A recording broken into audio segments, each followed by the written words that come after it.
Hello, everyone. Welcome to the channel for everything Arsenal and everything football. Thanks for being here. I hope you're all doing well. And welcome to the match reaction and player ratings for Arsenal's disappointing 1-1 draw in Rome with Benfica in the round of 32 first leg.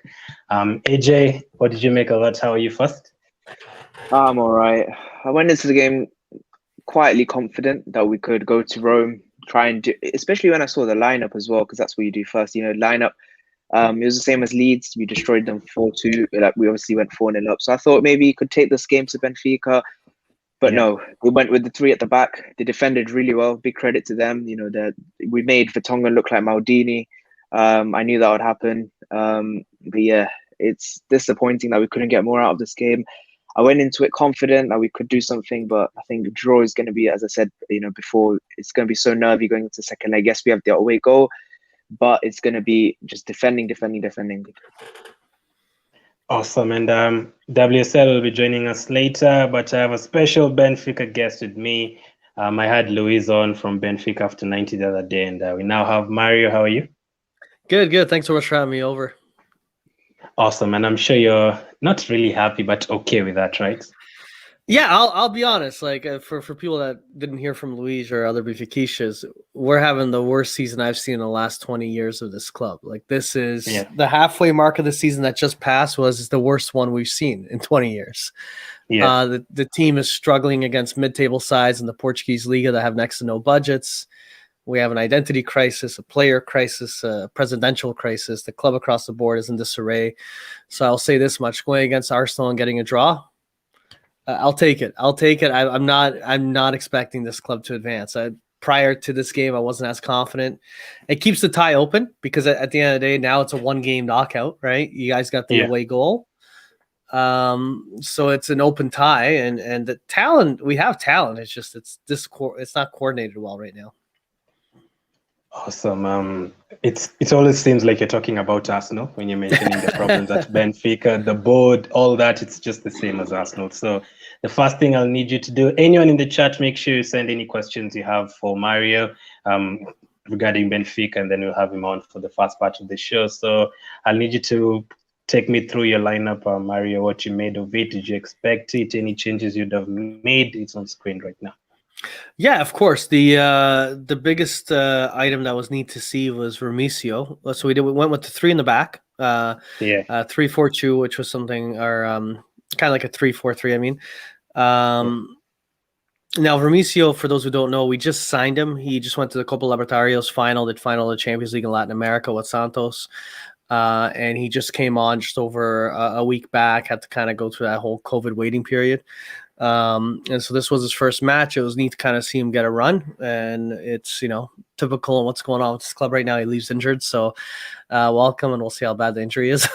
Outside of that, he had in the back Helton Late. We had Vertonghen and Otamendi in the center back position. In the middle, we had Taarabt, Weigl, and Pizzi, fullbacks of Grimaldo and Gonzalo Guedes, Darwin Núñez, and Waldschmidt. In terms of anything different, I'm actually surprised Nuno Tavares didn't play. This club's been playing Grimaldo quite a bit. I thought that he'd get rested, but it was good that he did get played out there. Not surprised about Pizzi starting. Only thing I was kind of surprised with was Waldschmidt. I was imagining just either Darwin or Waldschmidt or Seferovic, like just one of those, and then Everton would have been on. I didn't expect Everton to come off the bench. But the formation-wise, this was something a lot of fans wanted to see. We historically played with the 4-4-2 type of formation. We tried this formation against Porto recently over the past couple of months in Sporting. And while we didn't get the win, we actually played decent in those matches. And right now at this club, we're just trying to get some kind of structure in place. So, I'm not too happy. I'm not too thrilled with the lack of us not winning, but at the same time, given everything that's going on, I'm actually okay with the result. I saw you talking to Luca yesterday, and also I was talking to Luis. You definitely expected Everton to start. How comes he didn't start in this game? That I'm not too sure. I really don't know. Now, Everton hasn't been performing to what we expected him to. Like early into the season when we first signed him, he looked quite impressive, and he's tapered off. But yeah, I'm quite surprised he didn't start. I'm actually surprised he did the combination of Pizzi, Tarat, and Weigl. Usually Pizzi and Tarat don't play at the same time. But yeah, that was a surprise. Rafa, I gotta say, came on decently. Man, it's terrible. I know you guys don't follow Benfica, but right now, man, the talent we have on the squad, we have good talent, but it is just playing so subpar to what's expected. Yeah, it took some time to wear his boots. It took some time to wear his boots and his shin pads, Rafa. It took like 10 minutes on the touchline No to kidding. wear his boots. I know. It's just. What do you think that's down to? Like, why is it so subpar? Because you got good players there, so why aren't the performances coming? Because you got a good manager as well. Yeah. It's everything. Like on paper, Luka Walsh plays for the German national team, scores goals. Yeah. He's a regular. He's a ghost on our team. It's getting to the point where he's been benched the last several games at the club because he just doesn't do anything, disappears. And you kind of saw that this game. He wasn't really that present. He was there, but when you think of a German national that starts, you expect more, right? Man, it's insane. I'm kind of lost for words on how we spend this kind of money, get this type of talent. We get a manager that has experience with the club. It isn't like it's a new league for him. He spent 6 years with us, went away for a while. He went to a rival, so he still stayed domestically, right? And then only went out of the country for just a few years, did what he did in Brazil and came back, right? I think there's the locker room issue. I think there's a lack of leadership. I think there's just I think these players on other squads would probably look way better than they do on ours. I just feel like they don't gel well together. There's no, and it's sad because we're 7 months into the season now, 6 months into the season. At this point, you should have some kind of connectivity, and we just don't have it. Yeah. So let's say for the first half, did you expect or did the game turn out the way you expected it to turn out for you guys? You know what? It sounds again terrible to say. I'm happy with the draw. I would say in the first half, we dodged for sure at least a couple of bullets. You guys had some crosses into the box where I don't know how you didn't get it in. Just to be honest. Speaking of crosses, I don't like crosses in the Arsenal games. I hate it. But yeah, go on. Yeah, no, but it's just you had a couple of plays where they weren't even like long crosses from the far wing. It was like right in the box. These little plays right in front of our keeper where I can't remember who the heck it was, but he scuffed it. He could have easily had it in. There's another one where I was shocked that no one got the ball either. Overall, I felt in the one thing I was impressed with Benfica on this one, it was the back and forth.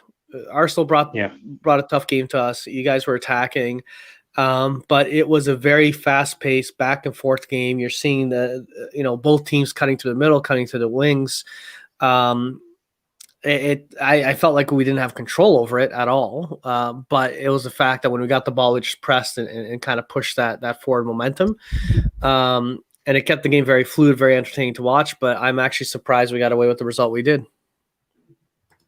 Awesome. So HJ, let's do our lineup first. What did you make of our lineup? What are you expecting? From our lineup, I thought you'd change it. I don't think you'd actually go with the same because since September 2018, we haven't gone with the same lineup. So I thought maybe you would have changed it up a bit. Maybe put Martinelli in, maybe Pepe, maybe even Lacazette next to Aubameyang. But you went with the same one. But I think you saw, especially with Smith Rowe, he looked tired at times. And I think that was something that didn't help him. But he did try as well. He did run around, did his thing. Odegaard again looked excellent. I said this the day we were linked with Odegaard. I really like him, and he showed it again today. Hope we sign him on a permanent and do some sort of deal there. But I was happy with it when it came out because it's a team that scored goals against Leeds, and I was confident maybe we could do the same against Benfica. How are you gonna express? How are you? I'm good, man. I'm good. Awesome. Right on time. What did you make of our lineup? I wasn't happy. I knew it was going to fail. I said it before. I want Pepe in there. No exceptions. I don't care about Smith Rowe being, good as he is. He needs a rest. We saw it again today. He pulled up for an injury. Let's hope that isn't, an injury that's going to last. I was tiredness, I think. Yeah, it's the tiredness to that as well. And I said it in my preview. I don't want to see Smith Rowe in that team. Not even because I want to save him for City. I won't even play him against City. I just don't want him being burnt out because someone made a good point on another stream. It was about Michael Owen from Liverpool. He played that much. He got burnt out. And it's going to be the exact same thing with Smith Rowe. I see a lot of people saying that about Saka, but I think Saka's a different baller. Like, he just doesn't care. He'll just do it anyway.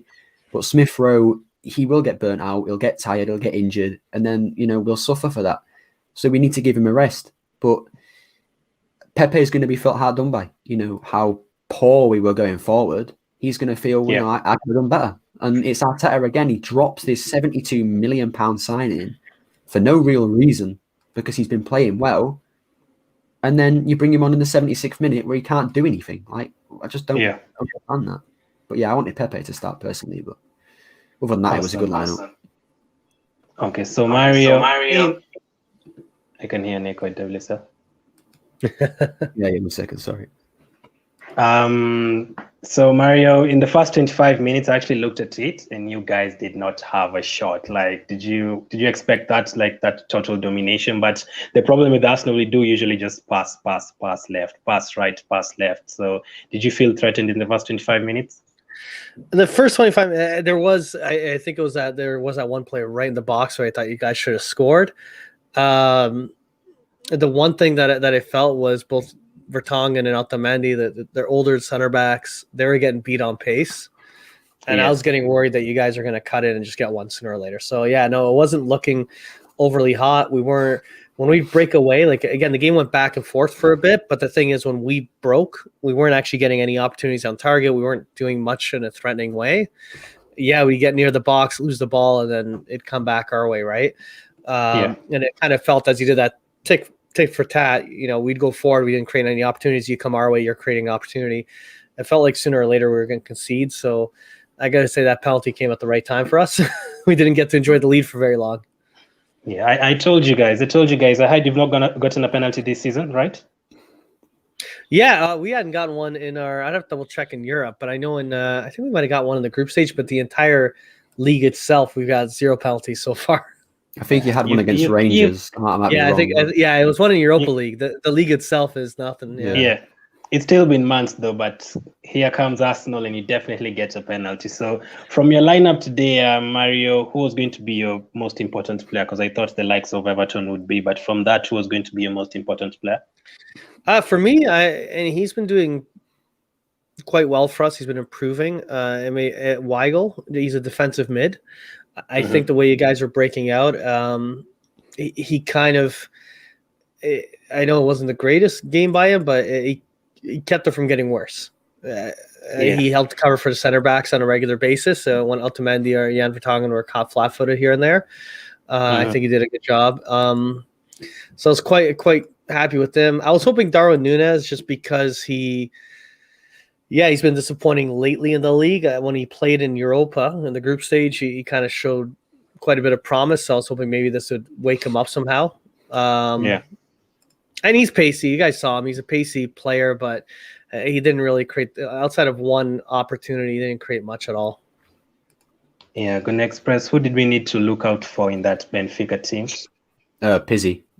Simple as Pizzi. He's a baller, man. He's an absolute baller. I wouldn't take him at Arsenal. I don't think he's that good, but for a team like Benfica, where they're going to struggle to break a team like Arsenal down, he's going to be the guy that's going to do it. He's going to be the one putting that ball through to Núñez, or I was going to say Waldschmidt, but he was awful tonight. But he's going to be the one putting that ball through, and we saw it with a penalty. It's a penalty, but he steps up. He does it. He takes it, scores it. That's what you need from a player like Pizzi.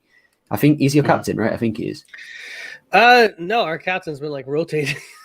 That's again. Jardel's the usual captain, isn't he? But I think he's injured.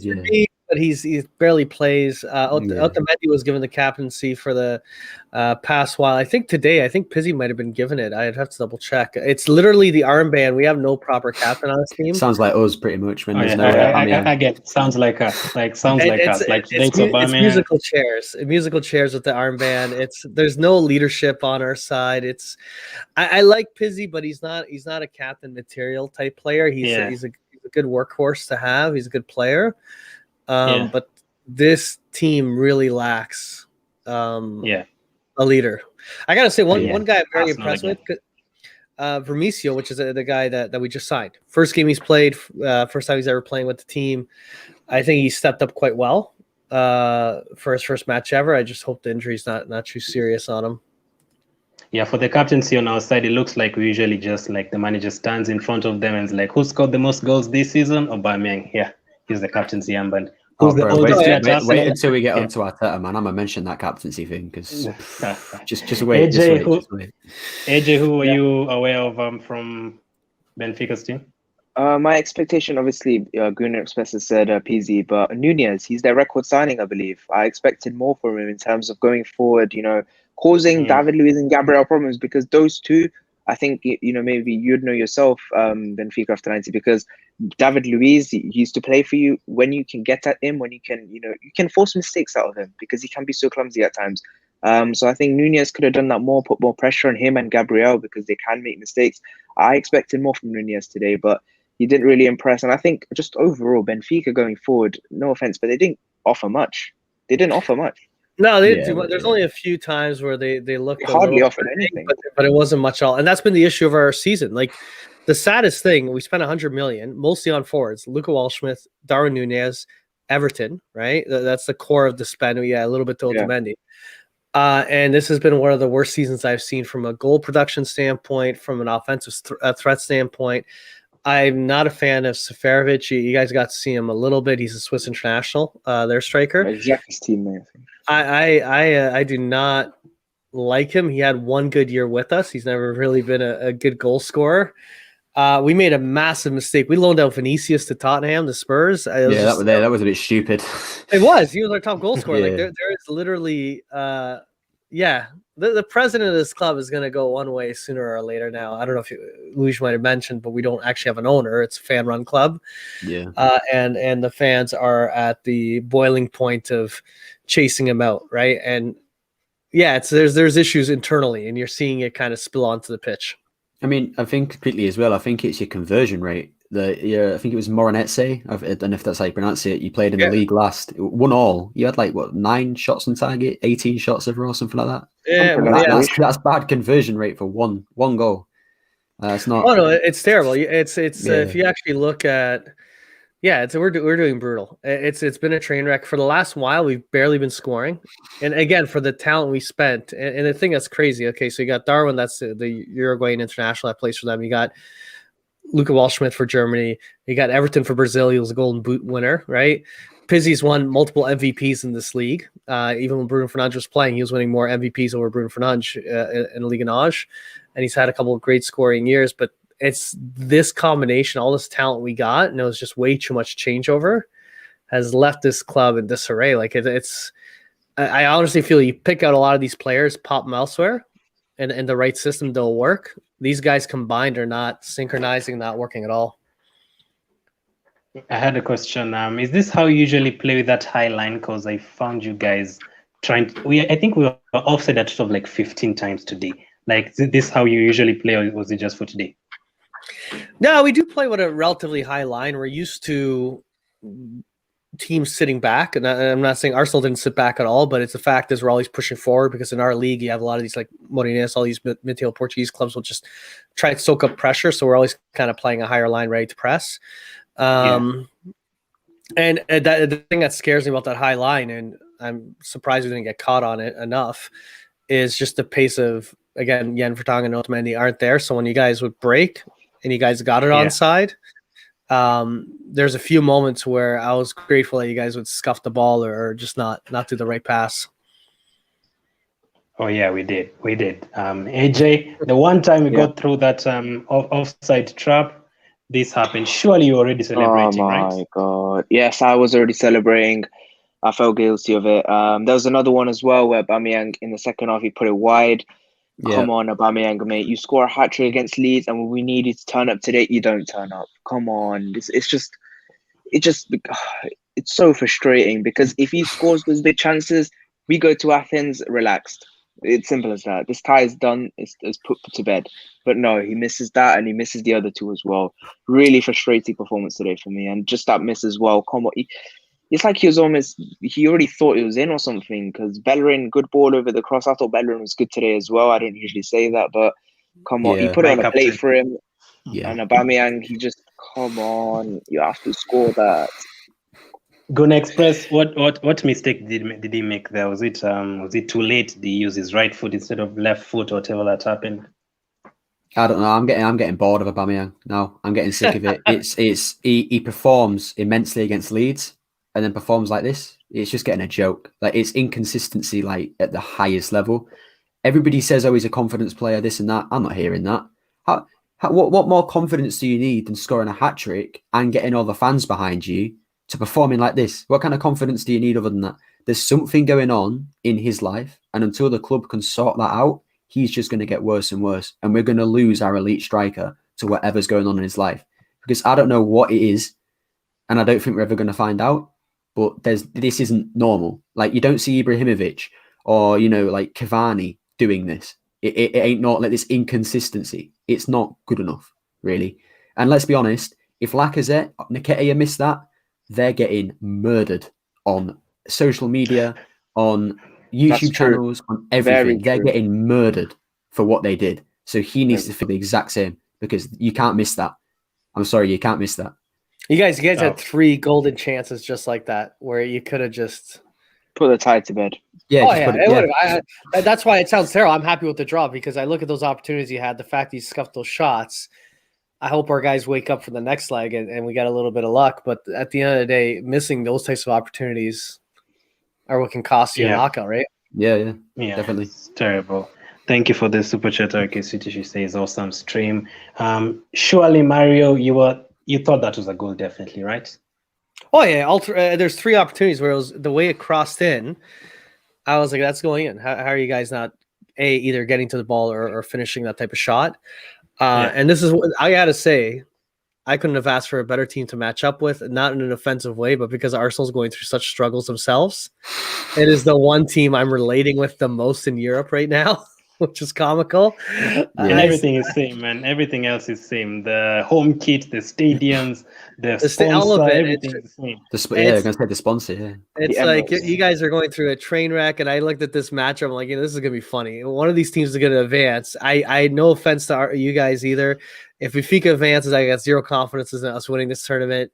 If this is how these teams are gonna play, you're not gonna make it to the final win, right? And it's so agitating from our side when I look at our end, but I can feel the frustration from Arsenal fans, because I watch EPL and I got a lot of friends of mine, and I know a few of them that are Arsenal fans also, and it's not a pretty period right now for either club, so they're a perfect match against each other. It was actually, like, when I watched this game, I enjoyed it because of knowing how bad the situation is at both clubs, right? And I'm curious how the second leg's going to pair out. You guys got the goal advantage. I don't feel we're threatening enough. So unless there is like a David Luiz moment or something that happens where we get gifted a few opportunities. That's why I think it's good going into this game. At least we can go into this game knowing if we defend well and if Benfica offer a little threat like they did today, then we can go through, because we don't need another goal. We can play out 0-0 in Athens if we do it right. Yeah, I'd say I love the 0-0, so it'll be right up his alley. Yeah, they know about David Luiz moments all the way in Portugal. So in this case, all the way in Canada. That's how bad it is with us. That's how bad it is with us. I will say one of my favorite moments, though, was before kickoff, seeing Louis Zone, which is on our bench. He's an assistant supporting George Jesus, and David Luiz embracing, because Louis Zone is the one that trained David Luiz when he was on the youth side and helped bring him up. Yeah. So that was I love David Luiz. I don't like him in this current state. Don't get me wrong, but I love him as an individual and what he did historically. So I hope he gives us a gift. That's all I'm hoping for. He probably will. He will give you a gift. Yeah, that's solid for the home team. I have a feeling we might play a back five, as I told you guys last night. So, Mario, in the first half, as AJ said, we got in behind a couple of times. Bellerin played well in terms of that. Smith Rowe looked very quick on that left side before he went down. Aubameyang got in behind. Who did you feel more threatened by from our team? That's a great question. I felt on the your right side, Saka, just because he kept breaking in and getting opportunities there. Now the thing is they weren't connecting. Yeah. But I was between Jan Vertonghen, and there's the amount of times where I felt that he could have broke away and got in there. And I'm just thankful he couldn't connect with his passes. Like I think he didn't do that good of a job with some of the crosses and balls in. But yeah, it kept fell. The other guy that I think did well though on your side was what's his name? Odegaard. Yeah, Odegaard. Yeah. He had brilliant. a lot of. I love Odegaard. Yeah, he had a lot of great, like his distribution was like very well done. Like he was getting the ball in some very dangerous places, and yeah, no, it's I'm curious what we do, because it depends on this Vermicio situation with the injury. If we then try again doing the 3 in the back, or if we go back to the 4-4-2 type of formation next game. Yeah, Gonna Express, does Odegaard like remind you of like Cazorla kind of touch? Like cool on the ball and everything. Swagger, he has the swagger on the ball. I mean, I have a lot to say about Odegaard, so I'll probably say most of that in the player rating for him. But for me, I'm going to kind of change the question a little bit. For me, the most dangerous player in the first half, and I can't believe I'm going to say this, is Hector Bellerin. He was whipping in crosses left, right, and centre. You know, Aubameyang, he should have had an assist. Sorry, but Aubameyang's got to score that. You know, he was running forward. He was decent defensively as well. He was the most dangerous player in the first half. Second half's a different story. But as well, just to quickly go back to the thing about the similarities between Arsenal and Benfica, I said it in my preview. It's the battle of two teams who've fallen from grace. You know, you lot are ex-Champions League winners, and we ex-Champions League finalists, invincibles, this and that. And look how far back both teams have gone. It's just it's the way for me. It's the way the clubs are run. You know, our owner and your presidents. It's just a joke. But yeah, Odegaard was a player today. Like, I want him now. I want him signed. So he's a loan player, right? Is that what it is? He's on loan from Real Madrid. Yeah, no option to buy. Oh, no option to buy. But it said that because of Real Madrid's depths, they'll sit down with us and try and discuss a deal if we want to deal. It's Zinedine Zidane as well. It's all mattering on Zidane. Yeah, we just need to hope that Zinedine Zidane stays over there. Yeah. It's only Arsenal that are praying that other managers from other countries stay. It's only Arsenal you hear stuff like that. It's only at Arsenal. So it's desperation. At halftime, Mario, did you want any subs for you guys? I wanted Waldschmidt out. He was the issue. He's been with us. He's a ghost. You forget that he's on the pitch, like you truly do. So I wanted something else in there. I did like the idea of Rafa coming on to for Waldschmidt. Rafa can be quite pacey, and he can have some pretty good dribbles. So I actually did like that substitution. I felt he had a better presence than Waldschmidt had. I think. But yeah, outside of that, the other one, Everton coming on, I thought was quite neat. Everton had for Pizzi. I'm actually surprised he didn't pull Taarabt out, but at the same time, either way, getting Everton on, again, a very talented player. You guys saw him on the wings. One thing that was annoying for me was the amount of times he did try to drill past one too many players. So he'd do it a couple times and lose the ball. Like, it was just frustrating. So he had several moments where you get the ball, turn around an Arsenal player, and instead of passing, he tries to drill past another guy, and it was just, that was frustrating. I think the penalty came from like a short corner, if I'm not wrong, or a short free kick. Yep. And that was like your second corner of the game or something. So Gonna Express, I'll start with you. Was it a penalty? Yeah, it was. You know, I see a lot of people saying, oh, he's protecting his face, this and that. Let's be honest. It's unfortunate, and I'm not blaming Smith Rowe for this. It wasn't a blatant handball. He is just protecting his face. It's the natural reaction.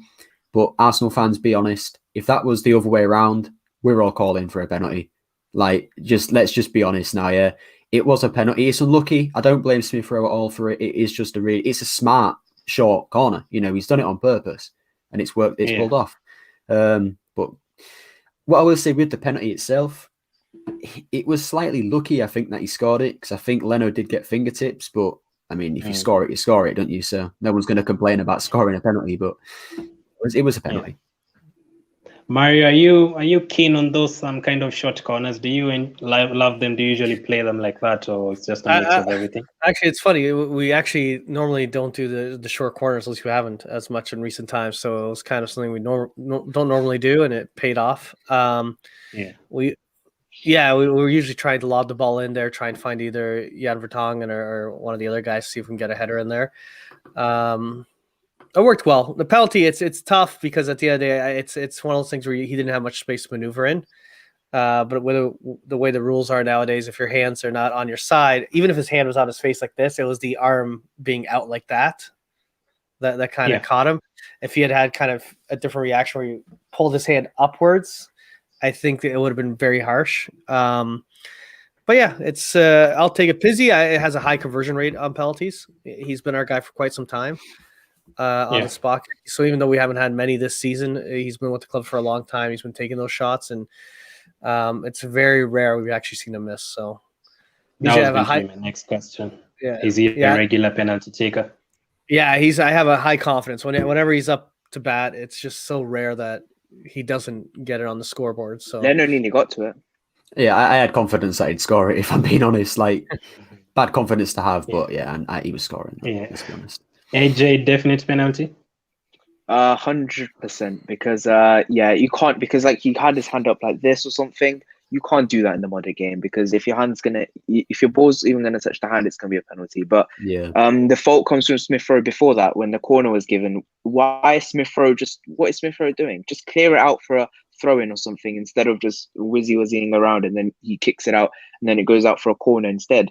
That's where I think the inexperience comes in of Emil Smith Rowe, because an experienced player will kick it out for a throw in and that goal may not even come. You say that, but look at El Neni earlier in the season when he kept the ball for too long and we conceded from it. Like, it's not the best of experienced players to have around him, really. But I see your point. Exactly, but you know what I mean. And I think it was Smith Rowe's fault in the end. I think because overall, overall it was his fault, but it was a penalty, and he did that Jorginho style penalty, Pizzi, with the hop, skip, and jump, one of those, and Leno nearly got to it, but good penalty.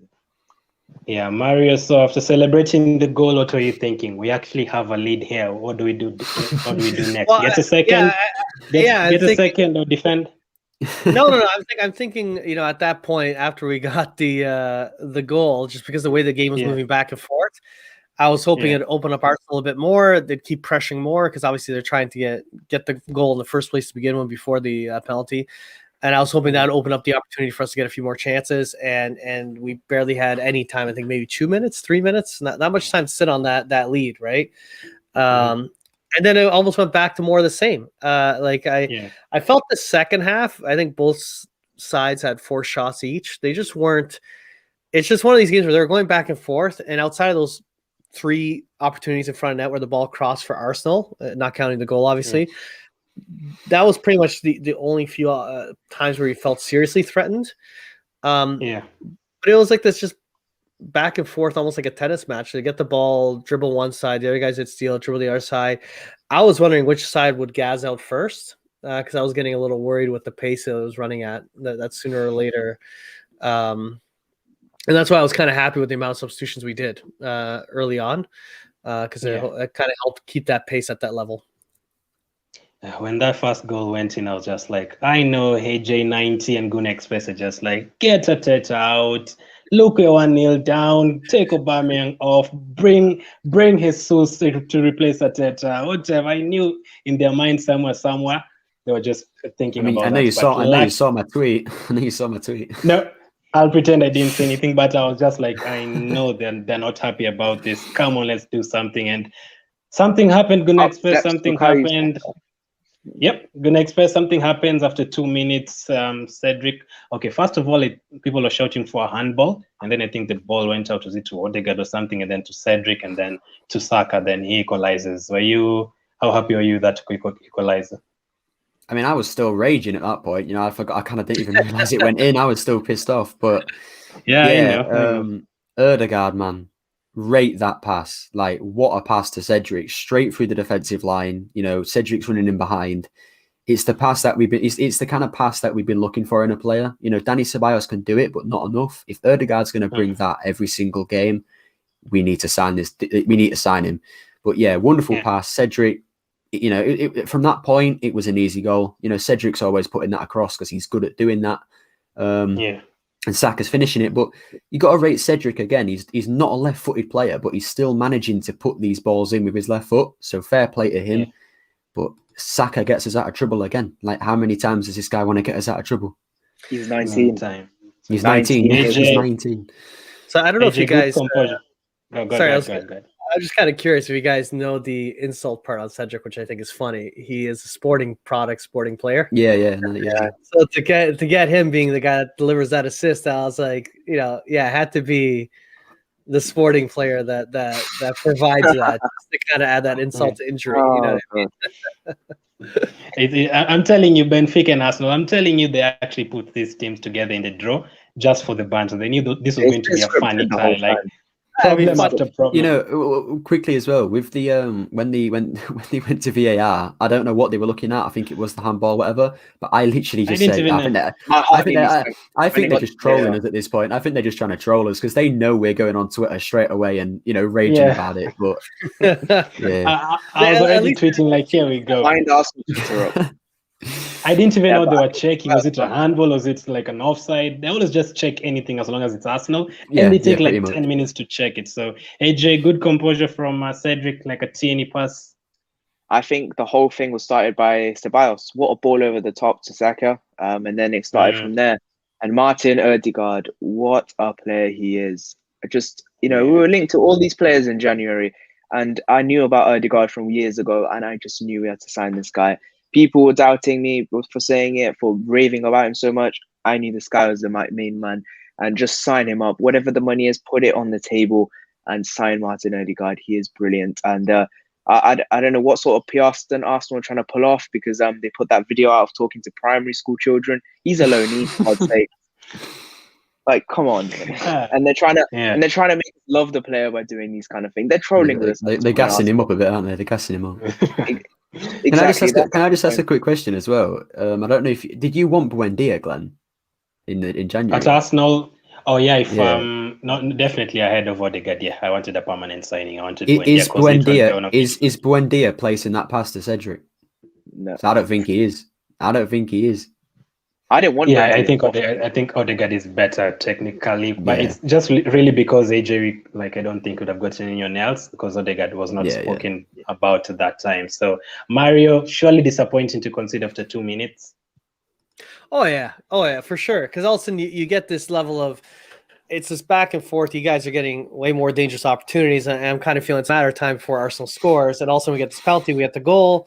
I'm like, you know what? We can settle into this. We can build something out of this. And then you guys score. I'm like, there we go. So we can't enjoy anything, right? Classic Benfica, classic Arsenal. Yeah, exactly. Yeah, it's how we feel half the time.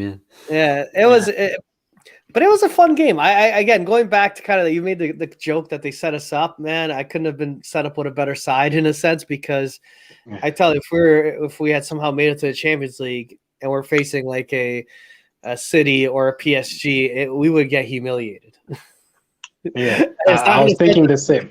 But I'd say the same thing. If Arsenal all of a sudden was facing a side that's running on all cylinders, it's just So in a way, man, I hope we pull it off on the next leg. But even if we don't, at least it wasn't like it's a fun back and forth that, you know, I know our fan base is living, knowing that we could do way better than we did.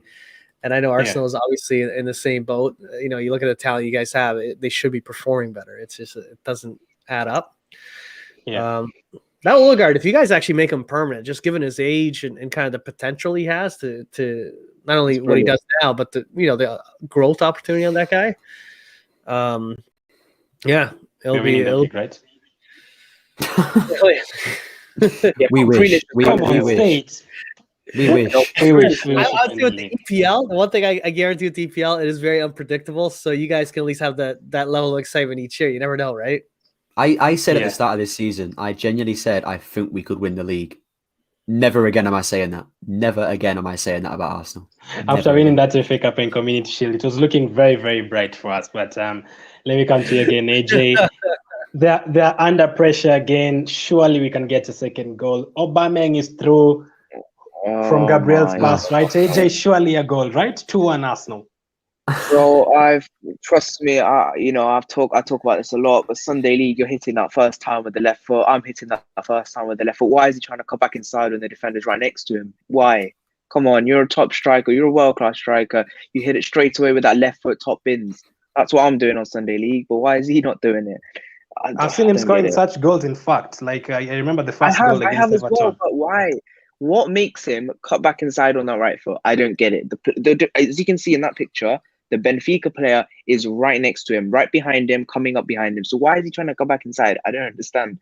Do you see that shot right there? He should hit it from the left foot. That's a really good picture. He should hit it straight from the left foot, and that's going in because the keeper is off his line and he's not going to get there on the left hand side. If he hits it with you could even try and chip him. Like you could, if you get a decent chip, you could just chip him. What he did against that's how he scored his first ever Arsenal goal.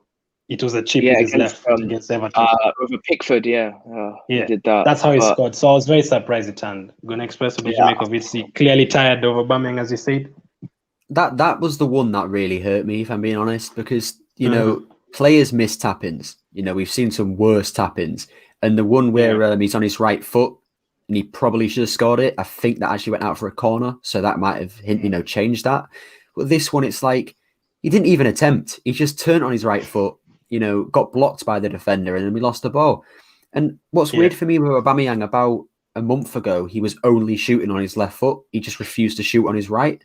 Now he's just the exact opposite. He shoot on his left foot again. Like, just take. He's refusing to shoot. He's refusing to shoot. Period. Yeah, not with the left foot, with the right foot. He's refusing. I don't even know, man. He's something's wrong with him. Let's be honest. There's something going on. Whether it's the media thing, you know, maybe the whole tattoo situation's getting him down. We don't know, but you're a footballer. You're going to get controversies. Just ignore it and move on. If that is the case, if there's something else, then fair play. But you know, we don't know. But hopefully, and AJ, that's that kind of chance. I'm sorry, that kind of chance you wanted to fall to Aubameyang, right? So sorry, AJ. Yeah, definitely. You want that chance. Any player you want it to fall to, you want it to fall to Aubameyang. He is a world-class striker. He is our main man. You want it to fall to him. And he doesn't, which is disappointing because it just sums it up. It's been frustrating all tonight, and it's even worse because he scored a hat-trick against Leeds, and you want him to follow it up. That's what I think Gunnar Express said after the Leeds game. You want him to now show that consistency now for the rest of the season, and he didn't do it today, where we needed him to turn up in what was probably the biggest game of our season. Yeah, sorry, Mario, go ahead. No, I was just gonna say that play. Again, Vermicio's first game for Benfica. I love that play because to me, what a dive in there. He gets in there to get the ball. I agree. He should have hit it right when he had the chance. The delay of an extra second, but the way Vermicio slid in, that could have, you know, if you mistime that slide running at that pace from behind the forward, you risk fouling him in the box. So my biggest fear is the way that ball was rolling. If it had a bit more momentum, it could have been an own goal. So thank God it wasn't that, right? So For a second there, the way he got it, I was like, oh, he got it. I'm like, oh, he got it too hard. But you do know, even if you fouled him, Guna Express, you know that is not a red card. As long as they're playing against Arsenal, that is a yellow card. You know they'll give a yellow card. Right? No. They won't give a red card. If they foul Aubameyang, they're getting the free kick, mate. That's how it works now. Yeah, we didn't even get the penalty. They get the free kick. Mario, you were so scared when you went through, right? Say again, sorry. You were very scared when you went through 1-on-1 again, right? Oh yeah, it's I don't know, man. I'm looking forward to this next match, but the 1-on-1, the amount of time you guys had quite a bit of opportunities where you could have done a 1-on-1. That was like the best opportunity.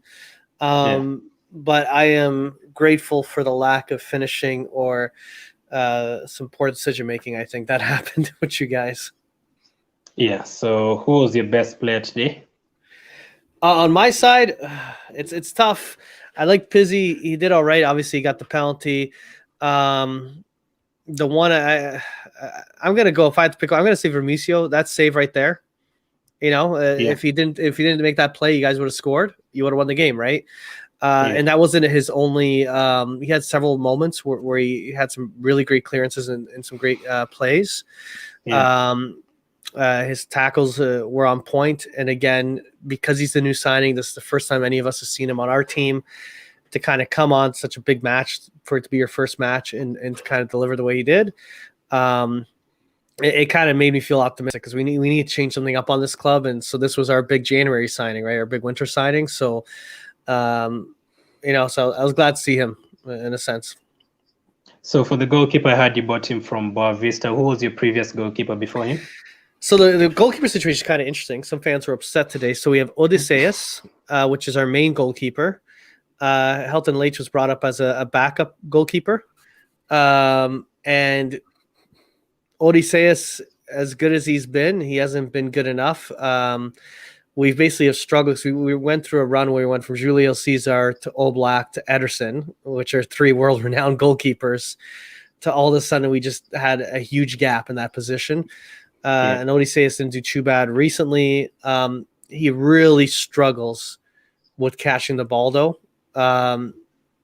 Amazing last-minute reactions. And I think that's why George Jesus in the last few months has been giving Helton Leitch a bit more minutes. But really, it was a coin toss who was going to play today. I think he had a good game, in my opinion. Like, he had a couple of good saves. Again, things could have been worse for him. But yeah, I don't know, man. It's kind of tough in this situation. I think if we're getting pelted more than you guys did right now, like you guys didn't get as many shots as you probably could have. It could have got ugly, but yeah. If, let's say, Tierney, Pat, and Lacazette started this game, do you think you'd have lost? Possibly, because the pace is would have gone up even another notch. I think that's the constant fear I have right now, which is the way we have our center back set up, and again, you have to think that we're trying something new against Arsenal. It's usually not something you do, right? Usually, when you're facing a more established team with great talent, you're trying to go with a system and system that you're used to.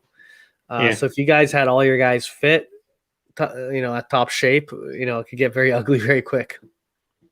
You didn't have any injuries today, right? You didn't have any player missing from the squad today? The only ones we've had that we have a long-term injury right now, which is Andre Almeida, a right back. He got injured at the beginning of the season. We had Vermisio came off on an injury. I still don't know if it's, I got to look it up to see if it's just minor or if it's serious. And then we have, again, he's not the great, but Jardel is an older center back that's experienced. And he's out right now at the moment from an injury. We really have no other depth in the center back position. So if we do go with this idea of 3 in the back on a regular basis, so I don't know how the heck we're going to rotate at this rate. I appreciate it, man. Thank you for coming on. We'll definitely see each other again in the next 8 days. Yeah, of course. Obviously. So probably later tonight and again next week. So I appreciate you coming on. Where can they follow you? And what content do you have coming today? Yeah, so Benfica after 90. Typically after every match day, we'll do a coverage of the game itself. We do try to do a little bit of Liga NOS coverage. So we just recently did an update on our rival series where we talked to a Porto fan, a Sporting fan, and a Braga fan to get their insight of what they're up to. And then we kind of also do random interviews with Benfiquistas globally, people around the world. So we do those from time to time. But yeah, and so Benfica After 90 on YouTube, on Twitter, you'll find us. It's a 3-person show of myself, Alex, and Luis, and we're basically getting you all the way from the UK to the west coast of the US to the Great White North of Canada, right? Yeah, man. I appreciate it, man. I appreciate it. So I'll get you on again next week. We need to do the player ratings with these guys. So I appreciate it, man. Take care. Yeah, we can finally see who's the most depressed side. Yeah, sorry, I have to ask this question. What's your prediction for next week? Oh, next week? I'll be honest. I think you guys are going to advance. I really do. I don't see us advancing. I'd love to. I think that is happening next week. If we don't, Arteta needs sacking. Just saying that. Just imagine. Definitely.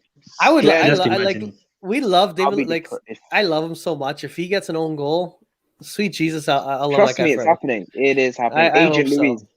Agent Louis. I think I'd rather have Luis scoring an own goal than Vertonghen scoring the goal. So thank you, Mariam, and talk to you next time. Bye. Yeah, so I have to do the player ratings so I can let these guys go and do their reactions. So player ratings, Gun Express, Leno. Did nothing wrong.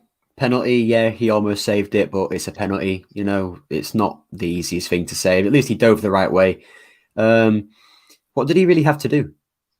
For me, Benfica weren't threatening at all for me, the only time they were threatening was when we made a mistake defensively, such as the one at the end of the first half, where Xhaka plays a stupid ball towards Luiz. Like that one, that was nothing to do with what they did. It was the way we let them come through. But yeah, solid 7. It wasn't his fault we conceded. He didn't have anything to do. Like, let's be honest, he had nothing to do. 7 didn't really. I mean, I will say passing out the back. I'm getting bored of that as well. There's too much of that now, but I think he's been told to do that, so I'm not going to put that on him. AJ? I would give him a 7 today. Similar reasons for Gunnar Express. I don't think Benfica had a lot going forward. I said that to Mario as well. He didn't really put a foot wrong, to be honest. The goal, obviously, it's a penalty. It's not really on him. Penalty's a penalty, so I'll give him a 7. Yeah, there's a time Nunez had a shot in the first half and he almost spilled it. You guys did see that, so that was kind of all over the place with that one. But yeah, I'd agree with you guys. 7. AJ, I'll give you the next one. You said you're impressed with him, Bellerin. Of course. Bellerin, I thought he did well today. I think my original reaction for my video earlier, I gave him a 6, but I'm tempted to give him a 7 because Bellerin, he gave us a lot of attacking threat in the first half, especially as Gunnar Express said earlier, because he was going down the wing, linking up with Saka, going in between. He was doing these things quite well. And if it wasn't for Aubameyang, he would have got an assist as well. So for Bellerin today, I'll probably give him a 7. Good performance today. When he plays well, I'll praise him. Yeah.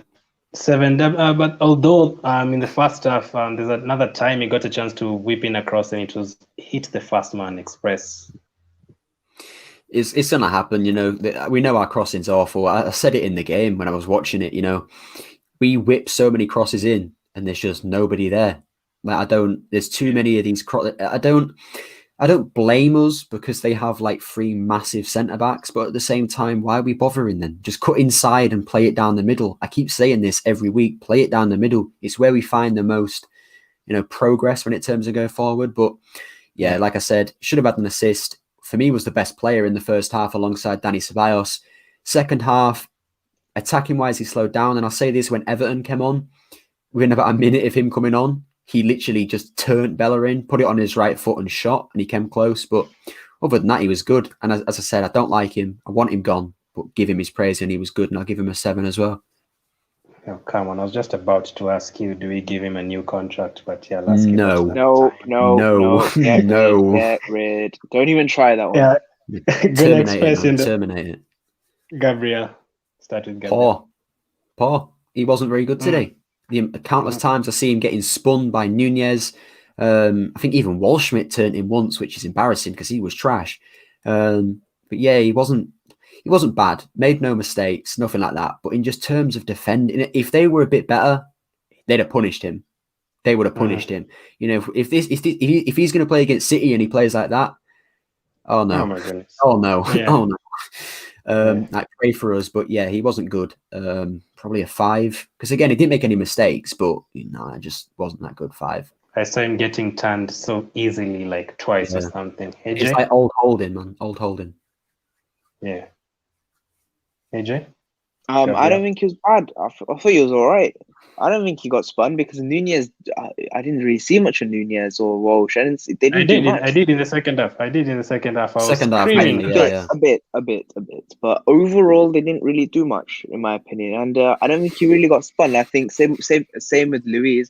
I thought Gabriel and Luiz both did well today. I'll give both of them a 7. 7 for Gabriel. 7. Expresso, did you give Gabriel? I'll give him a 6. I'll give him a 6, not a 5. But initially 5 but 6. I think Bellerin was way better than him. The next one is David Luiz. AJ? Did well today. Experience. We needed that today against his former side. We needed that, and he did well. He did well. Good experience performance today. A few mistakes from Xhaka, especially in the midfield, he had to cover up for. So he did well in that respect, and impressed. 7.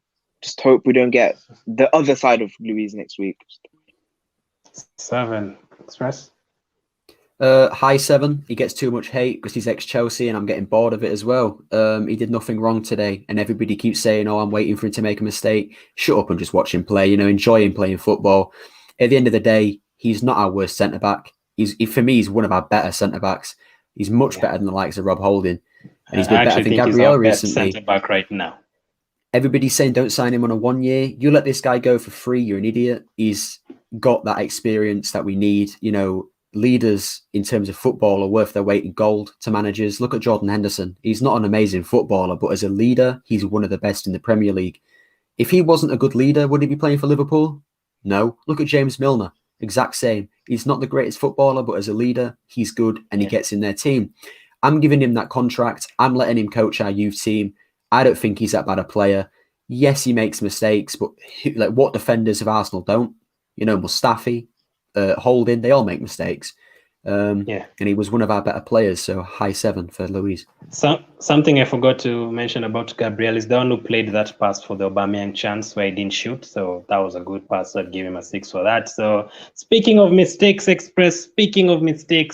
have a player who made a mistake against Aston Villa. His name is Cedric. What would you give him for today? I don't know. I didn't really see much of him. I got the assist. And again, cracking assist. You know, he's a right-footed player. He's not used to his left foot, and it's a great ball in. Run, you know, making them forward runs. I thought he was actually quite good. He didn't have anything down his side. What attack? If any attack came in, it was down the middle or on the left. He had nothing down his side.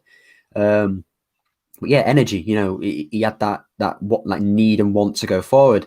I'm going to give him a 7. And if you see my match reaction later, I'm very angry. But for me, it isn't the players that made me angry today. It's the manager. But we'll get onto that one later. But Cedric gets a 7. 7. AJ? For Cedric, I thought he did all right today. He didn't really put much of a foot wrong. Obviously, he got the assist as well, so that was good from him. And overall, I think he's adapting to that left back role now. He's getting used to it more, and I think that's good to see. Good to see progression. But now you got Tierney back into the side, so he'll go straight back in. But now we're playing, obviously, if obviously we get past Benfica, we're still going to have, last 16 quarters, things like that. So you're going to be playing these 3 games a week, and I think we'll need Cedric because now he's adapted to that left back spot. Or he's doing better at it now. We'll still need him because Tierney obviously has his fitness issues. But for today, got the assist as well. 7. I'd give him a 7. I think I saw it disappearing from the screen a bit. I don't know if you saw that the next press, and that goes well to the next player. I had to mention that, AJ, for the next player. We have a player called Xhaka who usually disappears like that. Like at the crucial moment, he just disappears. But today he was there making the mistakes. So I'll give you Xhaka, AJ, first. What was he doing? So many misplaced passes. He should have had a yellow card. Poor, very poor. It's Xhaka all over again. Bang average, crap footballer. He is not good enough and should leave Arsenal Football Club. Not good enough. What is he doing? Look, you talk about man management, experience. What is he doing at the end of the first half? We're going into that 0-0 and you just do something like that. If it wasn't for Ceballos' interception, that's 1-0 Benfica on the stroke of half-time, a time where you don't want to be conceding. It changes all your game plans going into half-time. And what is he doing? What is he doing? And then even in the second half, so many misplaced passes, so many, he had like 1 or 2 good tackles, but you're always going to get that from Xhaka. But on the whole, he did more bad than good. So I'll have to give him a 4 for today. It was a bit better in the second half, so I'll give him a 4 for that. Let me show you my reaction. You see those 2 legends on screen? That was my reaction when Xhaka was trying to give away the ball in the 45th minute. I was just looking at him like, what are you doing? What are you doing? Guna Express, we always do this every time. Yeah, we always do this at the end of after every 2 seconds to halftime, and then we give away the ball. Since back when we used to play against Rooney and Nani at United, we used to give away the ball in the final 30 seconds. Well, Ceballos' facial expression was the exact same. He looked straight towards Xhaka and, started pointing to his wrist as if, what are you doing? There's a minute left. What a stupid fool. But, classic Granit Xhaka. Get him out, please. I'm not hearing this Xhaka boom. Oh, he's back. He's a good footballer. He is absolute trash. He is not good enough for Arsenal Football Club. I seen a tweet from someone a few weeks ago saying all these pundits and all this say that he's a good footballer, so anyone who hates him is stupid. So Thierry Henry's not, a good footballer because he hates Xhaka, because Roy Keane says he's a good footballer means he is. Roy Keane's a Man United player. He's trolling. He's trolling, bro. Gary Neville's trolling. Carragher's trolling. Souness is trolling. all the Arsenal pundits say he's not a good footballer. And they know how good of a footballer let me correct that. He's a good footballer, but he's not a dependent footballer. You cannot depend on him. He ain't a good footballer, full stop. He's not. But for the passes and things like that, I think if you put people he does that so inconsistently. For me, I think if you put them in an Olympics of like passing the ball, long passes, I think he might be able to finish in the top 3. Well, then he can go. Then he can go and he can go play for the Olympics, man. I don't want him in this team anymore. I'm sick and tired of this guy. He has 1 or 2 decent games, and the amount of people I see saying, "Oh, he's a good footballer." Everyone's just talking crap. You know, he's our midfielder. Glenn, one more thing, yeah. Mm-hmm. You know what he did at Crystal Palace. No footballer who does that for Arsenal Football Club after we did at Crystal Palace is fit to wear the shirt again. Even if Vieira does that, I want him out. Like, even the likes of Vieira but and I know Emery got sacked after that, and a new manager came in, everything clean slate. You're still not fit to wear the shirt, mate. And the fact that Arteta begged him to stay when he was on his way to Hertha Berlin. But I have a question. I have a question though. How comes? Because I always wonder, because I usually don't like him as well. But how comes Wenger started him first player on the team sheet, Emery first player on the team sheet? Because even at after that those time, mistakes, Wenger lost it. At that time, Wenger is a bit like Mourinho. No, but since day one. But at that time, when Wenger signed Xhaka over Kante, he lost it. The fact that you're signing Xhaka over Kante shows you've lost it as a manager. Okay, what about Emery then coming to the team and having Xhaka in the first team? Well, Emery can, playing the Xhaka's whatever you want. At that time, we didn't have the likes of Thomas Partey to play. As soon as he did that, where he threw his shirt, look at what Emery did. When he threw his shirt on the floor, threw the armband, saw at the fans, he was dropped. He was no longer the captain. But that's after he did something. But how comes he always plays every single day? No, because there was no at the time there was no other option. He didn't rate him. But he played him. He still played him. Wasn't that much? There was no Ceballos. There was, but he was injured, I think. There was no Partey. El Neni was trash. He was even worse than Xhaka. He was out on loan. So there was no other. Yeah, exactly. There was no other option. The only other option was Luis Suarez, and he was injured as well. Because I've always said I think we had 5 worse players than Xhaka, the likes of Lichtstein and players like that, Jenkinson. Yeah, definitely. But he's still rubbish. I always wonder, how comes, if we really didn't rate him, AJ, that time he came and brought in the likes of Tierney, Martinelli, and Pepe, would have said, you know what, I also need a central midfield. I don't like Xhaka. But they didn't try to cover that position at all. And then Ljungberg comes, he changes the team, he plays Smith Rowe, I think he played Nelson, but Xhaka is still there yet again. And then Xhaka comes and then he's still there yet again. At the time, he was the captain. You can't just I don't think he should have been captain anyway for a starter, but he was the captain. You can't just drop your captain for no reason. You've got to try and fit him in. The day that he swore and got taken off as captain for what he did, how many times did he play from that point? He got dropped. Pin that comment from Russ Morgan that just because your family, because that's happened, it doesn't give you the right to do that to the fans. I know it's bad. Abuse is bad, it's unacceptable, but it does not give you the right to say F off to the fans, throw your shirt, and walk down the tunnel like that. It doesn't give you the right to do that. He got the abuse to his family after he did that. I'm not saying he should have got that abuse, but the main crux of it was after. So in no way am I supporting it. It's wrong. I've said this before. No matter what a footballer does, you can't personally abuse them. People did it to Runarsson when he made them mistakes against City. It's not right. But football fans are football fans. They're going to do this. We know this. They've done it for years, where they just abuse players. You going and taking your shirt off, throwing it on the floor and swearing at the fans, you're basically asking for it. Let's be honest. Exactly. You're going to get it. Thing. Just keep your mouth shut, get off the pitch, and then swear in the training room when no one can see you. So I was saying last season I wanted the likes of Lichtstein and Jenkinson and Lenny gone before him. And also in January, if you had to ask me 3 players to go, I wouldn't have mentioned Xhaka, obviously, Kolasinac, Mustafi, Socrates. I always said if he's coming from the bench for the last 10 minutes to keep the ball, that's fine. But starting the game for us and depending on him, no. But if we go to the summer transfer window, he's probably one of the next ones to go, unfortunately. So Xhaka, how did you give him, AJ? 4? Good next 4. Yeah, 4, yeah. Trash. 4. Ceballos, the one thing I'd say about Ceballos, as you said, pointing to the time and stuff, he really helped out Xhaka. Like, he's the one who cleared that ball, and he had a very good tackles, good passes. So what did you give him, Express? That's how you beat him. That's how you play in midfield. Just like Ceballos did today and like he did against Leeds. The polar opposite between those two players is massive. I'm sorry. The only reason Xhaka plays well is because Partey is protecting him. When we take Partey out that team, look how poor Granit Xhaka is. Look how like silent he is. You don't even see him. He's just not doing anything because Partey is the one keeping him under control. And the fans that said that's not true, go watch that Benfica game again and then go watch a game with Partey in it. You'll see a polar opposite from Xhaka. Ceballos, though, yeah, he was really good today. Again, the ball over the top for the goal, world class. I don't know if you remember, Saka had a chance on his left foot where it just went wide. Probably should have got it on target. The run from Bellerin and he passed it to Ceballos, and Ceballos just flicked it straight into Saka's path. Like, that was pretty nutty. If only it had gone in, that would have been an amazing assist. But he was good.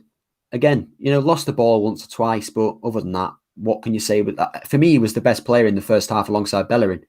Probably give him a 7, maybe an 8, but yeah, 7 probably. 7, AJ?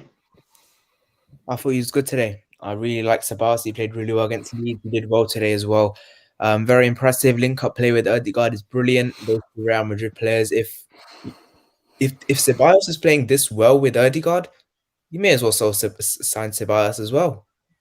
Obviously, look, I'm calling the shot early here. The shot early. But if it continues like this, if he continues playing well with Odegaard and Ceballos in the same team, then it's a thought. It's a thought. It's true. It's true. Because also Express has complimented Luis, so Odegaard, Ceballos, Luis, and Bellerin, right? Give contracts? No. 3 of them. Why 3 out of 4? Why 3 out of 4? They all played well. Anyway, go ahead. But yeah, Ceballos good today. I think the first half was very compact. And I think players like Odegaard, players like Ceballos, with their quick technical feet, they did very well and they coped in these European games. And I think Ceballos has a big role to play for us in the rest of the season, especially if we go deep in Europe. He can give us hope, and same for Odegaard as well. So Ceballos today. I hope he can stay fit. 8 today. 8, because I remember one thing I always remember is that he is one of the reasons why he won the FA Cup last season. That goal against Sheffield, very important. That was a good goal as well. That was a really good goal. Yeah, the next one is Smith Rowe. I know he's tired. He looked very tired, but there's a time like he just pick up the ball and the pace would increase and the game would change within 10 seconds. So, AJ, what did you give Smith Rowe? Again, he looked very tired. You mentioned running forward and the sort of what he does in terms of running forward with the ball. That didn't really give much of an impact today in the game in terms of creating many chances. It didn't really do much, in my opinion, today. He looked tired. I think he went off because of tiredness. He looked worn out, so worn out. Gunnar Express warned us about this 3 weeks ago now. This guy needs rest. He's still a young player. Saka plays differently, so it's a bit different with him. And Saka's been playing week in, week out for nearly 2 years now. Yeah, nearly 2 years. Smith Rowe, it's just been a month or something. So he needs time to adapt and properly get used to the intensity, and then we can, play him like we do with Saka. But we need to give him a rest. I wouldn't play him against Man City because if we play him against Man City, the way Man City play, he's gonna just flop. I'm sorry, Bill. Thanks for reminding me. What did you give him? I gave him a 5. The thought you just reminding me of Man City. I'm just remembering Mahrez, De Bruyne, Aguero. De Bruyne is back. Oh yeah, he's back. You just feel players, when he's injured and when it's Arsenal next, always back. Same with Kane. Always back. Yeah, Gonna Express. I know you gave away the penalty, but I've been really proud of Smith Rowe. Like, I didn't know it's going to have this much of an impact for us this season. Saka, kind of, but Smith Rowe was playing in the under-23s in December. And now he's like one of our most important players. What did you give him? I said it weeks ago. You got to rest the kid because there's 2 reasons. As I said before, I think earlier in the stream, Saka and Smith Rowe are different level. Smith Rowe's good, but Saka's better. You know, he wants to play football. It's his life. It's his passion. He doesn't care whether he's getting paid or not. He just wants to play football. Whereas Smith Rowe, you know, I'm not saying in any way that he's only doing it for the money or anything, but like he's not that level. You know, he will need to be slowly put into it. And like HJ just said, Saka's been doing it for years, like 1 or 2 years now. Smith Rowe, loan at Huddersfield, under 23s, in at Chelsea. And since that Chelsea game, I think he started every game, or pretty much all of them. He's not Premier League fit yet. He's got to like play a few games, rest, play a few games, rest, and then eventually he'll be, you know, fully fit for the Premier League. But gave away the penalty.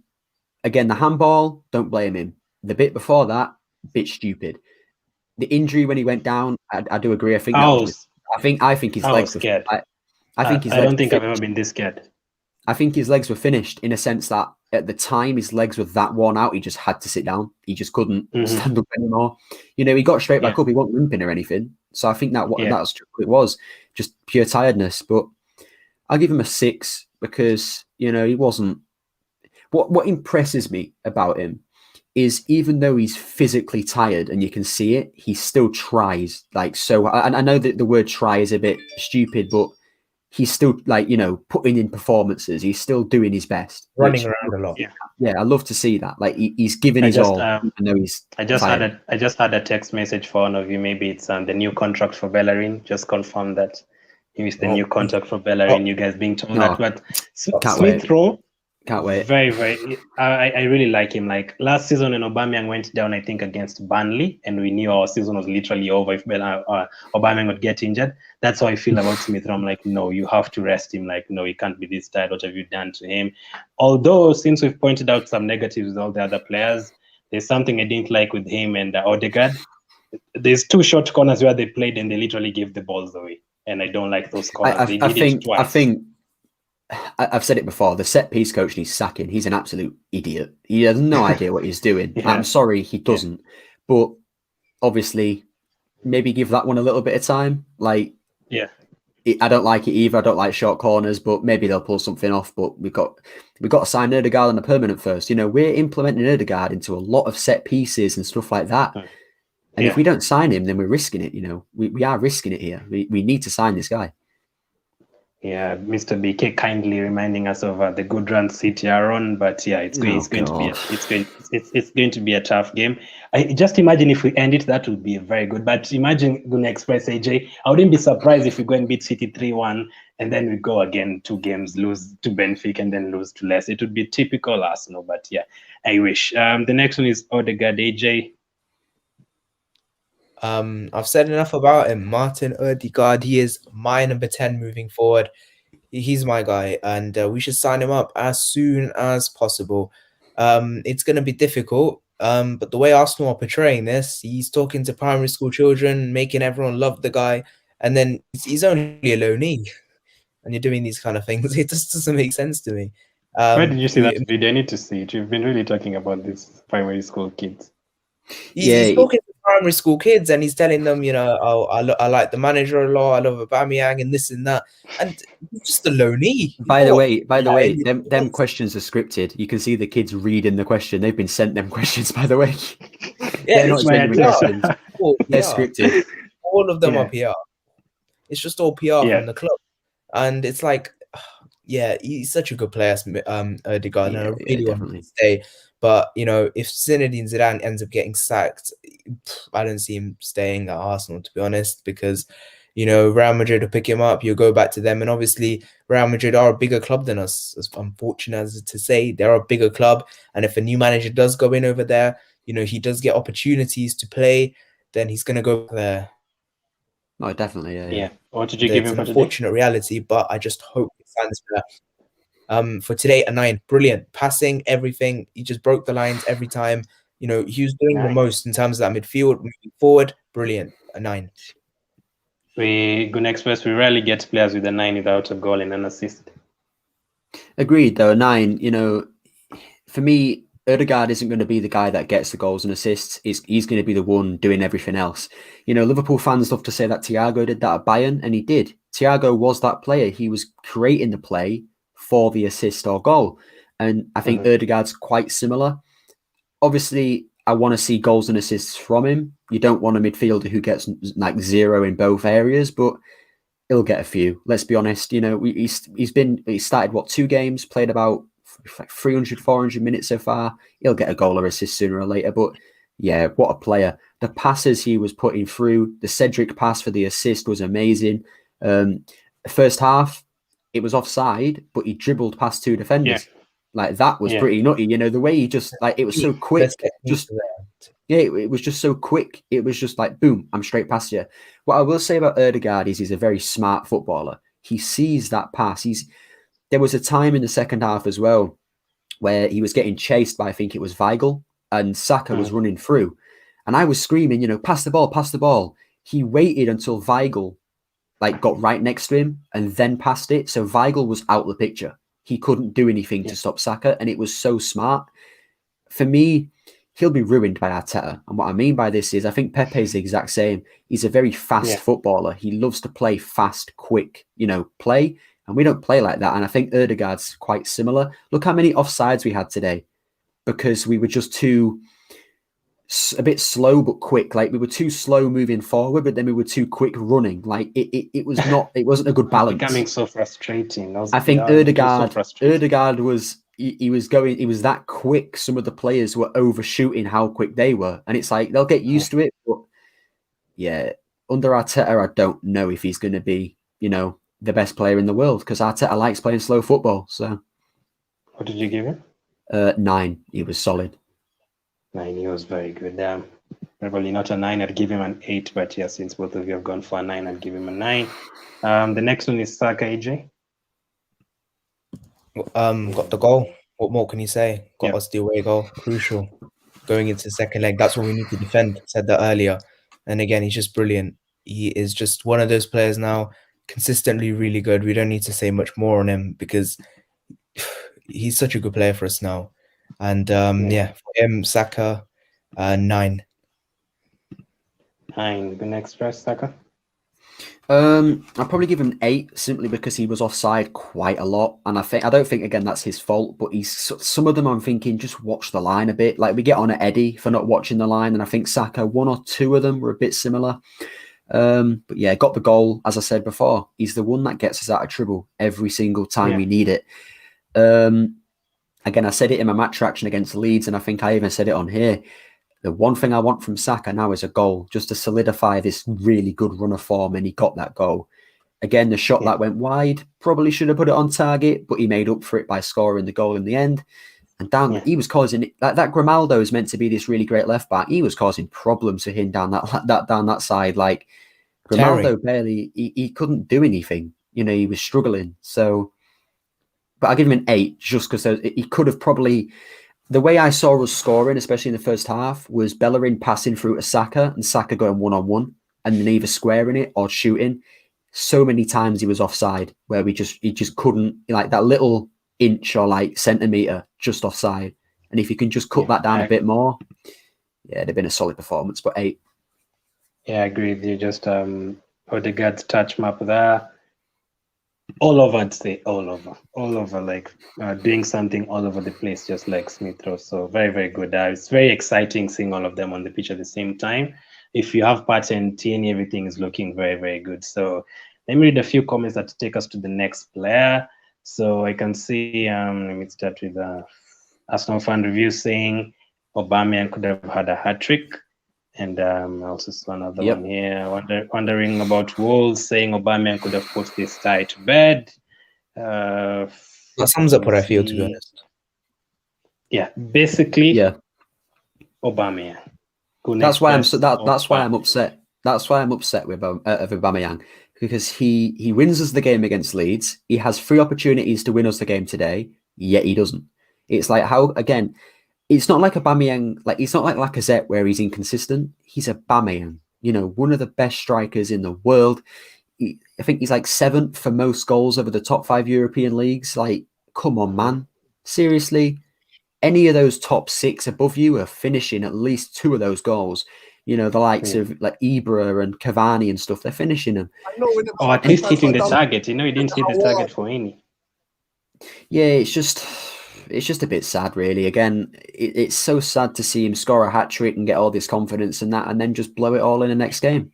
And I hate Lacazette in terms of how inconsistent he is, but Arteta has a problem now. You know, Lacazette, if he misses them chances, he's getting shit. If Eddie does it, he's getting the same thing. Aubameyang ain't going to get any criticism today. I can already see it. You know, he's not getting much now as it is. And as well, who are you going to play against City? Because if Aubameyang misses them chances against City, they will punish us. Like Benfica didn't punish us. City will score 3 goals for every miss that we have because they are like that. They will demolish you. So that would have been 9 for them today. Aubameyang, worst player today for me. He was all right on the ball and stuff, but even then he was slow. You know, there was a few balls over the top from Odegaard, and he just slow ran, like he was slow running. I'm giving him probably a 2, maybe a 3. You know, just not good enough, really. I'm glad you asked that City question because I think the plan was always to play Lacazette and leave Aubameyang on the bench for the City game. I think that's how it's going to be anyway. And then if Lacazette scores a hat-trick, then maybe he starts against Benfica, or maybe both of them start. And then he misses 3 easy chances. Yeah, I really doubt he'll drop Aubameyang for the crucial game, second leg. I really doubt it, but I don't think he'll play against City. So I think Lacazette is going to start in Martinelli. AJ Aubameyang? Poor. 3 big chances. Again, I said this earlier when Mario was on. You know, you score those chances, ties put to bed, you go to Athens relaxed, 4-1 lead. Yeah, it's all calm. But no. And he misses crucial chances. At least put 1, maybe 2 away. But he misses all 3 of them. Come on, that's not acceptable. It's really not. It's the biggest game of our season. I think most Arsenal fans would agree with me. You know, and when you need him to turn up in this one, you needed him to turn up, and he didn't. And just poor.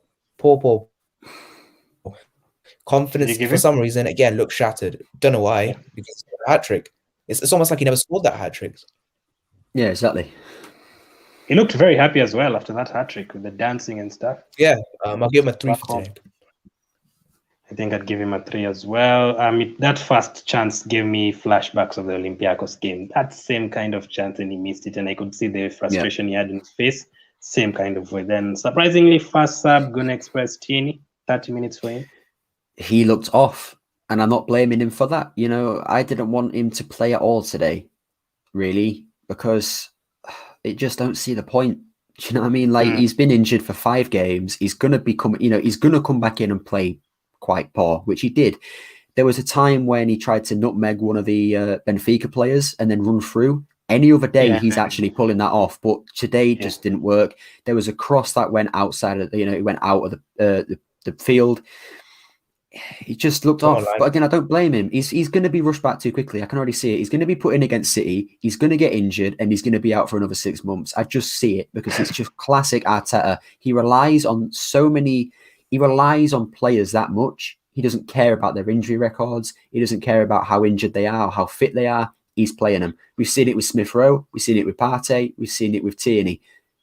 For me, Tierney he's not getting on the bench against City. I don't care. I'll take a 6-0 loss if it means.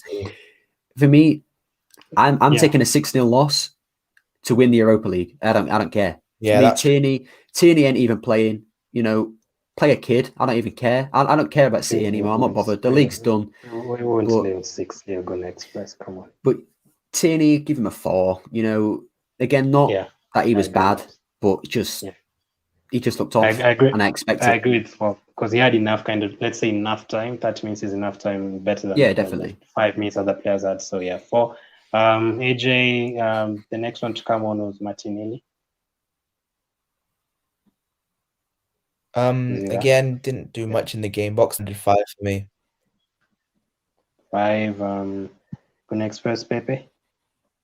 Same with both for pretty much all the subs going forward. 5. They didn't have enough time, and I think at the same time Arteta said we're going to play defensively to keep the draw. I didn't see us going forward once when these players came on, so all of them get a 5 for me from this point on. Same with Elneny, right? NA. Yep. NA. Surely not for Willian. 8 for Willian. 5. I'll go 0. I'll go 5 for Willian. because I've said it before. I'm going to stop blaming Willian for playing. There's a couple of times though he ran the him. ball forward and gave the pass. He had 4 minutes, man. Like, come on, no player's making a difference in 4 minutes at 90 minutes anyway. Like, for me, I said it before. I'm going to stop blaming Willian for performing badly. I'm blaming Arteta because we know how bad this guy is, and you can't keep playing him. But give him a standard NA 5, whatever else. But I'm starting to believe that this thing is in the contract, because I was like, today is not coming on, and then he comes on for the last 2 minutes. I said the same thing. Oh, the next one. It's got to be something. I know they're going to go at him. Can't I wait don't for this agree. one. By the way, anyone watching, I don't agree with anything they say on him. Can't wait for this one. So, go express, Arteta. 0. No, so I'm kidding. Starting I'm kidding. No, 0. So starting lineup, subs, formation, all that. Yeah. Okay, I said 0. I'm kidding. I'm not saying 0. I'll give him a 4, maybe a 5. Starting lineup was fine. Again, maybe not play Smith Rowe, but it is what it is. Whatever else. The goal wasn't his fault, funnily enough. Like, a goal's not a manager's fault, but it wasn't. It was just a crap goal to concede. But come on, man. At 1-1, you're bringing on Tierney at 60 minutes. You couldn't have brought anybody else on. Like, no offense to Tierney, but the guy, he's injured. He's literally just came back about 2 days ago, and you're rushing him into this big game. Just stop. You wait to 76 minutes at 1-1 to bring on Martinelli and Pepe. 76 minutes. Why? Mm-hmm. And even when they come on, we play defensively. Yeah. What's the point? I don't get it. El Neni coming on at 90 minutes. Again, why? Bring him on earlier. And Willian, I hate the fact that he's coming on. Why are you bringing him on? He's an absolute trash footballer. And he even said it in a press conference that he understands why he gets criticism, yet you still play him. He's going insane with the Willian thing because he's just trying it, and it ain't working. If there's something in Willian's contract that says he has to play, rip the contract in half, pay him off, see you later. Because that is the stupidest clause you can put in a player's contract, saying that he has to play a certain amount of minutes. Unless it's like Messi or Ronaldo, fair play. But Willian, it's Willian. Why are we doing that? Like, I don't get it.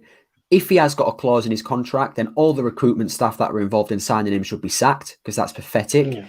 The contract team should be sacked because you can't give him a 200k contract. Arteta keeps playing him for no reason. The substitutes were too late. We drew 1-1 when I predicted. I said 3-1 in my preview. After seeing their lineup and our lineup, I said 4-0. 4-0. Wow. So there's something with Willian. Wow. I don't think he'll be here next season, by the way. I actually think they're going to do the same they did with Ozil and Mkhitaryan. I feel like they'll just cut their losses and cancel that. You can sell him. Because he has 3 years left. Yeah, just get rid of him. But one thing as well. But he doesn't want to go. He wouldn't want to go. One thing with Arteta as well, really quickly, is tactics-wise, he is awful at tactics in mid-game. I've said it before. Arteta, if something goes wrong, we can't change anything because he doesn't know what to do. Pep Guardiola's quite similar. If things go wrong for him, sometimes he doesn't have a backup plan. He really makes subs as well, Guardiola. I don't know why. Arteta, you go 1-0 down and then everything capitulates. Yes, we go and score a quick goal, but what happened from that? We just played defensively. For the draw. We were playing around the back in these little triangles as if we're 4-0 up. We're 1-0. It's 1-0 in the away leg where we should go and score goals, and you're playing like this. It's pathetic. It's not good enough, really. And as I said, I don't blame any of the players today. I don't blame Willian. I don't blame El Neni or Xhaka or any of them. It's Arteta's fault that we drew 1-1 in a game where we should have won 3 or 4-0. Let me correct you. It's Aubameyang's fault. Let me read. Acceptable. Benfica fan here. Both teams could have done better. Arsenal dominated the game in the first 30 minutes, probably 90. But Benfica was gaining confidence throughout the game. Confident, but Arsenal are really good. Let me correct him as well. We are not really good. We are okay. He's right. He's right though. Benfica got into the game. Obviously. Right, I usually wonder that was in the first half, like in the 30th, 40th minute around there. But in the second half, was there a time that you felt threatened that they'll get a second goal? No, but they were trying. You could see they were trying. So, it was better. The first 15 minutes, they were getting dominated. But other than that, they slowly got into it. And if they can keep that pressure, but build it up a bit more in the second leg, I'm scared. Yeah. AJ Ateta? 7. I think I saw him animated on the touchline. He was saying to the players, go, go, go, faster, faster, faster. Players weren't doing it. They weren't listening to him. They clearly weren't. I saw Arteta on the touchline telling those players to hurry up, go forward, put forward passes on. The players weren't doing it. For today, I put the players on the blame on the players. I don't blame Arteta for today. If Aubameyang puts his chances in with 4-1 up, everyone's praising him. And Arteta tried pushing it up. Arteta tried putting attacking players on. Yes, it was a bit late, which is why I don't give him higher than a 7. I don't like his subs at all, because I think, why is Pepe and Martinelli coming on so late? Do that earlier. Tierney, I was happy with. He came on for half an hour. But what he's telling the players to push forward, stop being so slow on the ball. We had 10 offsides in this game because we weren't releasing the ball quick enough. Arteta's saying, you've then got to ask why aren't they listening to him? They all say that, oh yeah, we love Arteta, he's a great manager, but you don't listen to him. Problem. That's the issue. He's lost. For me, he's lost the dressing room.